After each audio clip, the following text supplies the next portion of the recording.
What's going on, YouTube family? This is another project I've been working on for a while.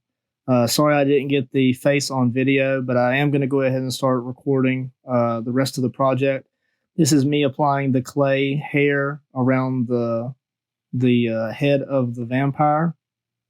I'm using a Sculpted clay, and I just got a new toolkit in from Amazon, so trying out some new tools during this process. Enjoy the time lapse.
All right, everybody, I hope you enjoyed this time lapse of me applying the textured hair to my vampire tumbler.